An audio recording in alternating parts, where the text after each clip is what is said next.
The governing body of U.S. college sports Monday announced a series of sanctions against Penn State University following an independent investigation into the widespread cover-up of child sexual abuse by former assistant coach Jerry Sandusky. A scathing report found the school's legendary head coach Joe Paterno, who died in January, and other senior school officials hid the sexual molestation allegations against Sandusky 14 years before they finally came to light last year. Sandusky was finally arrested last year and found guilty of sexually abusing 10 young boys last month. Mark Emmert, the president of the National Collegiate Athletic Association, or NCAA, announced the punitive measures Monday. The NCAA is imposing a fine of $60 million on the university, with the funds to be used to establish an endowment to support programs around the nation that serve the victims of child sexual abuse and seek to prevent such abuse from happening. This amount is the equivalent of 1 year's gross revenue of the football team. Second, Penn State football will be banned from bowl games and any other postseason play for 4 years. Third, Penn State's football team will have its initial scholarships reduced from 25 to 15 per year for a period of 4 years.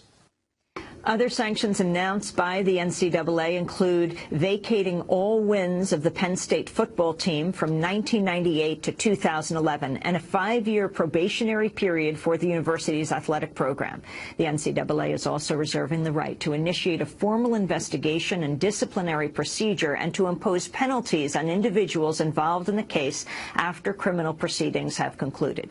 The NCAA's announcement came hours after Penn State University removed a now infamous bronze statue of Paterno from outside the school's football stadium. In a statement, Penn State said, were it to remain, the statue will be a recurring wound to the multitude of individuals across the nation and beyond who've been the victims of child abuse.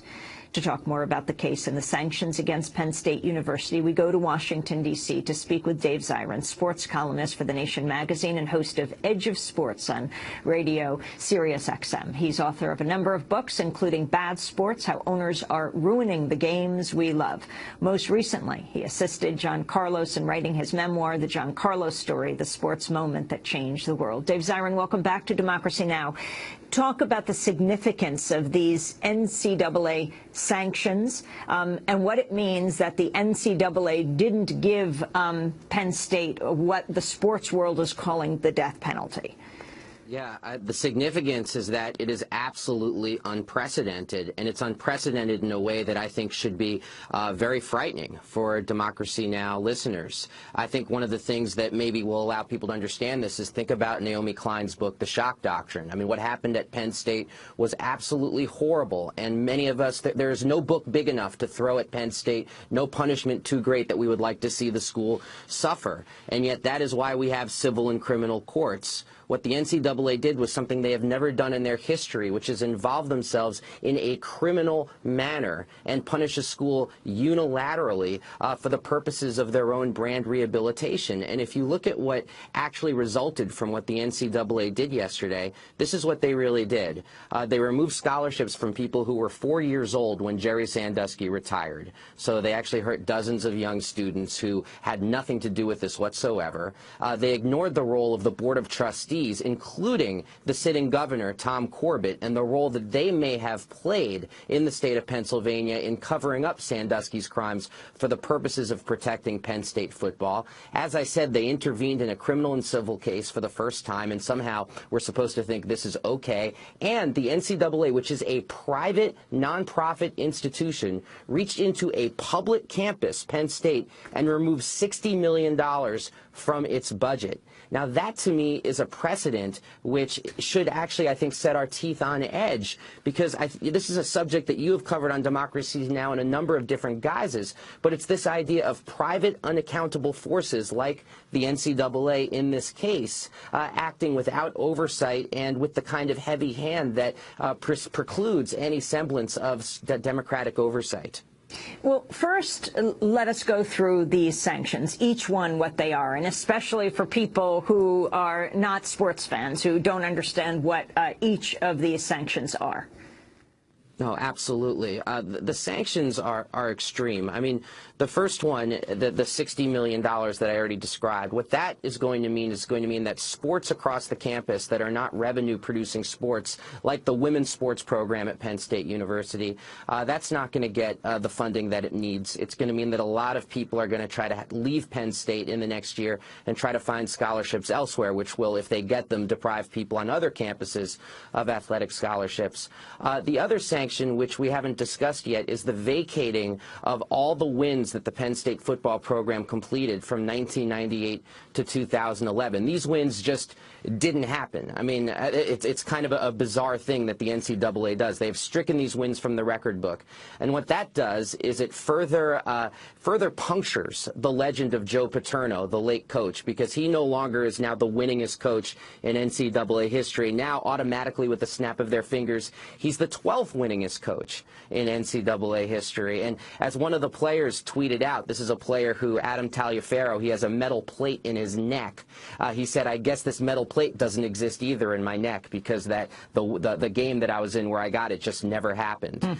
But the biggest blow that really takes place is it's the biggest blow, I think, is it's the blow to the basic idea that a public university can have its own process to deal with these matters, and that the civil and criminal courts are the primary force that deals with criminal matters as they take place.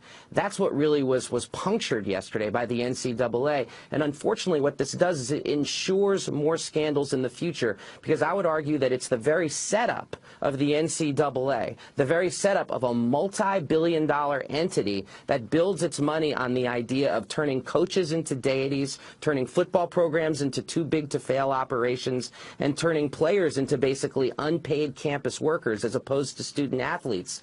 That's the root of the problem here. At a news conference Monday announcing the sanctions on Penn State, NCAA President Mark Emmert said the steps were in line with the mandate of the organization.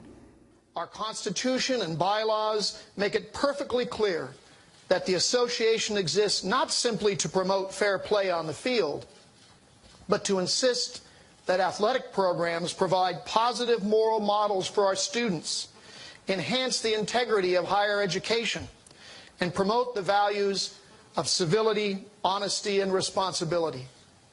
The sanctions we are imposing are based upon these most fundamental principles of the NCAA.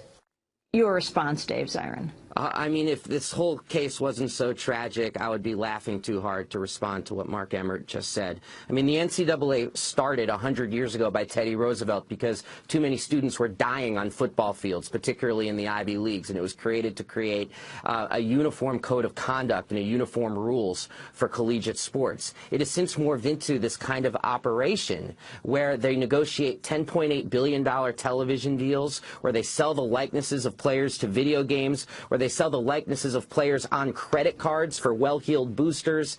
This is what the NCAA has become, and far too many colleges, under the NCAA's auspices, have become the sort of place where the games exist on Saturday, and that's what the school is, basically a life support system for these football games. And Monday through Friday is just you take classes to wait for the next game. I mean, W.E.B. Du Bois talked about this a century ago, about the way big-time college sports actually pervert the mission of college campuses. And Mark Emmert's $1.6 million a year salary and his 14 vice presidents, each of whom make at least $400,000 a year, it's all built on the idea of football programs becoming too big to fail. And that's why I would argue that what they did yesterday was much more about the NCAA's brand rehabilitation than anything that has to do with justice for Sandusky's victims. Well, let's talk about those victims. Earlier this month, in an investigative report examining what happened at Penn State, former FBI Director Louis Freeh said the university's leadership had allowed Jerry Sandusky's abuse to continue.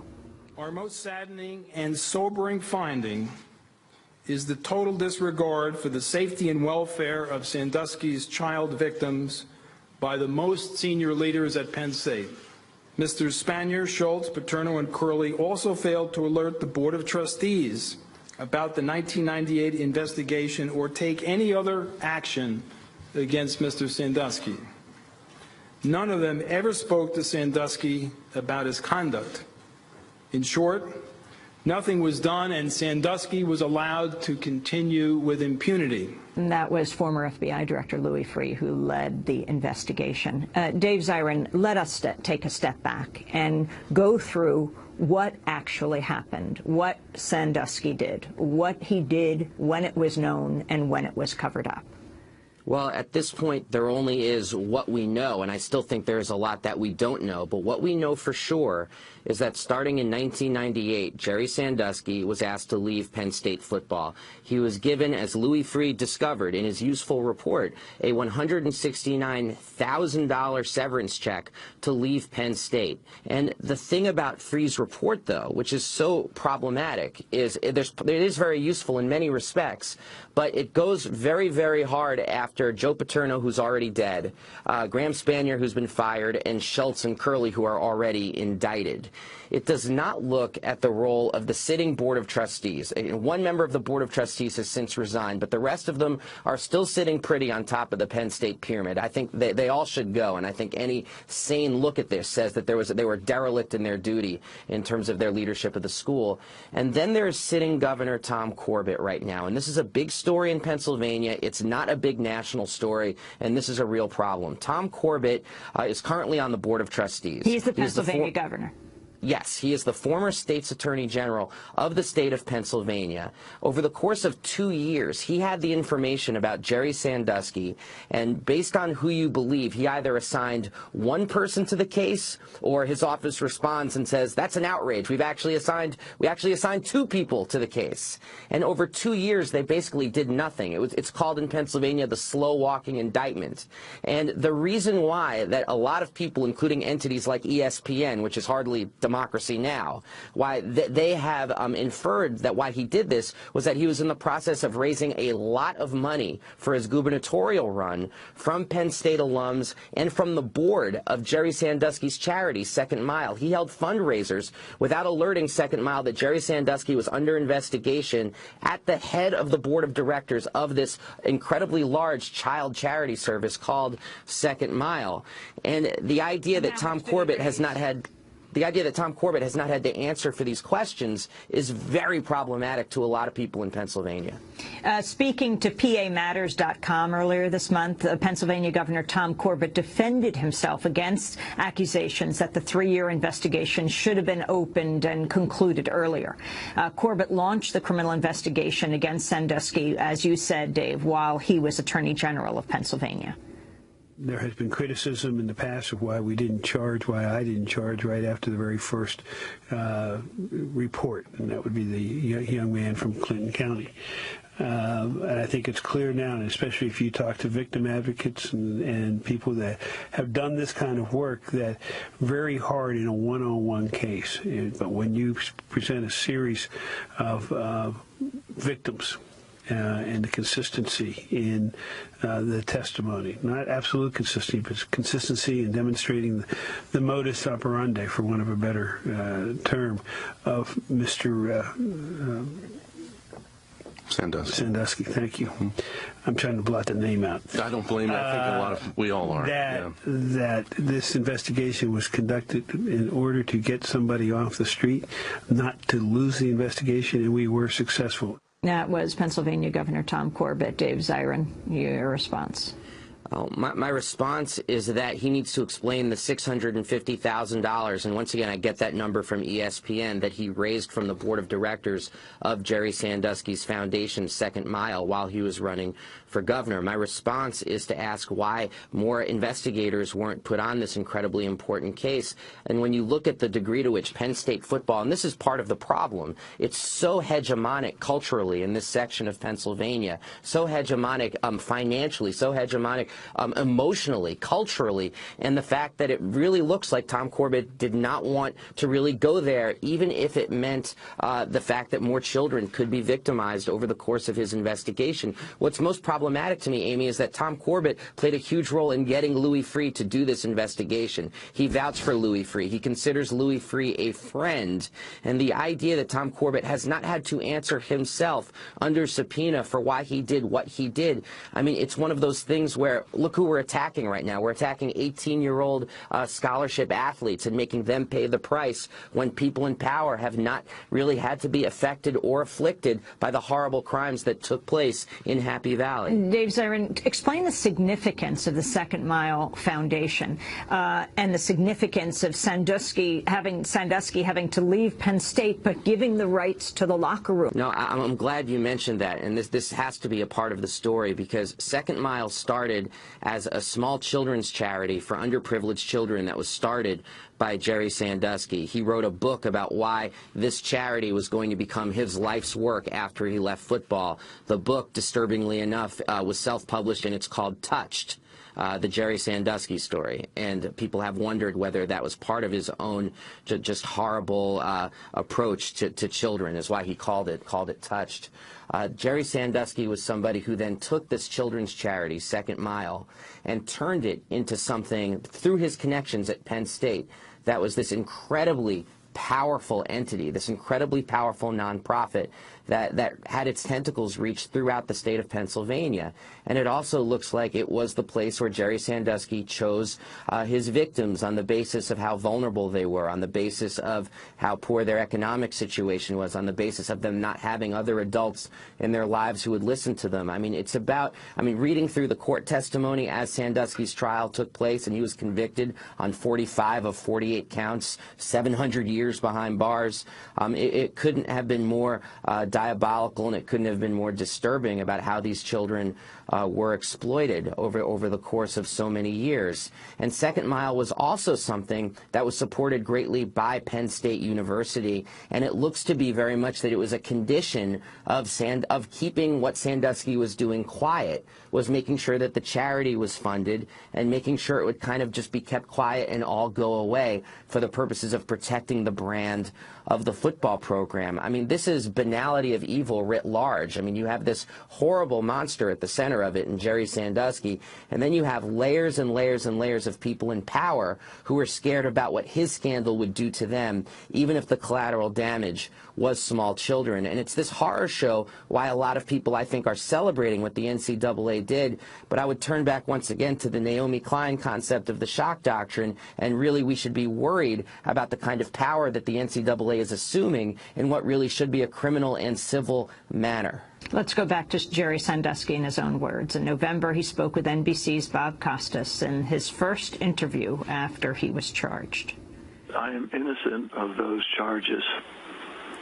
Innocent, completely innocent, and falsely accused in every aspect?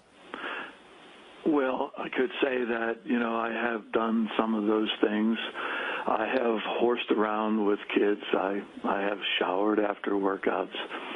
I have hugged them, and I have touched their leg without intent of sexual contact. That was Jerry Sandusky. Final thoughts on this day, Dave Zirin. I mean, my final thoughts is, we have civil and criminal courts for a reason, and we can all hope and pray that Sandusky's victims get justice and that they take as large a piece out of Penn State University's $1.8 billion endowment as possible. But I do not trust the NCAA to be that adjudicating body, for the simple reason that their very existence ensures more cover-ups and more scandals in the future. Dave Zirin, I want to thank you for being with us, sports columnist for The Nation, host of Edge of Sports Radio on Sirius XM, author of a number of books, including Bad Sports, How Owners Are Ruining the Games We Love. His most recent book with John Carlos is John Carlos's memoir, The John Carlos Story, the sports moment that changed the world. This is Democracy Now! Back in a minute.